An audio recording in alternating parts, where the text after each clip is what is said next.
Dessine quand Cette même. équipe, en l'état, elle est inentraînable. Mais Elle en est fait, inentraînable. je sais pas.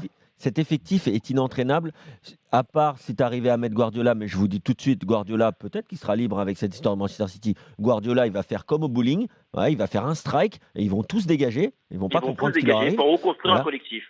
Après, attention, hein, Marquinhos, il reste. Hein, parce que Marquinhos, Non, non, lui, mais il est garde, top, il n'y a pas de problème. Oui. Mais quand je dis ils vont garde tous des dégager, éléments vous qui sont savez de qui je parle. capables de. Et même Neymar, il pourrait dégager avec Guardiola. Ouais. Peut-être Mais pas bien Mbappé. sûr. Mais voilà. Donc, mais sinon, tout entraîneur, on va dire, de subtop européen, qui n'est pas des 2-3 meilleurs, voilà, qui serait entre guillemets d'accord. pas une plus grosse tête que ces joueurs-là, c'est impossible. Pas d'accord. Ils sont dans un tel système. Maintenant, j'espère qu'ils vont se qualifier. Mais le plus gros problème qu'a le Paris Saint-Germain, c'est même pas Marquinhos, c'est même pas Thiago Silva. C'est juste qu'en plus, ils jouent contre une très très bonne équipe de Dortmund qui est en pleine bourre. Moi, Kevin, je suis pas d'accord avec ce que tu dis pour 2 raisons. La première, c'est que les 6 premiers mois de Thomas Tuchel, c'était extraordinaire. Le PSG jouait vraiment très bien. Et en fait, tu as eu encore une fois ces pieds pris dans le tapis contre Manchester United avec une attaque décimée, son Neymar, son Cavani, qui ont une nouvelle fois traumatisé le club. Là où je suis pas d'accord avec toi, c'est que peut-être que tu as raison, mais en tout cas, moi, j'ai un doute. C'est parce que je pense que depuis Laurent Blanc, le Paris Saint-Germain s'est à chaque fois trompé sur le profil d'entraîneur.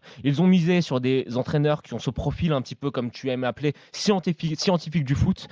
Emery, Tourelle, qui ont une forte personnalité tactique, qui ont plein d'idées sur le jeu, en oubliant l'essentiel. L'essentiel, c'est de prendre avant tout un entraîneur qui est capable de gérer un vestiaire avec des stars. Et c'est pour ça que je fais une petite digression, mais quand on parle d'Allegri, c'est vrai que c'est pas sexy tactiquement, mais Allegri, il a déjà dirigé Zlatan, il a été champion avec Zlatan, avec Robinho, avec Kaka et avec Pato, donc avec 4 gros égos. Il a su diriger Cristiano Ronaldo, et pour moi, c'est ça en fait. Depuis Carlo Ancelotti, tu n'as jamais eu un entraîneur à la mesure psychologique du vestiaire du Paris Saint-Germain et d'un club comme le Paris Saint-Germain qui reste un club quand même particulier avec une médiatisation parfois agressive. Nous en sommes aussi parfois responsables, mais c'est vrai que ce qui se passe au Paris Saint-Germain, c'est toujours vu à travers une loupe grossissante. C'est comme mais Marseille, c'est pareil ailleurs. normal. Ce qui se passe au Real, c'est pareil. Est-ce que je t'ai dit que c'était pas normal? C'est normal.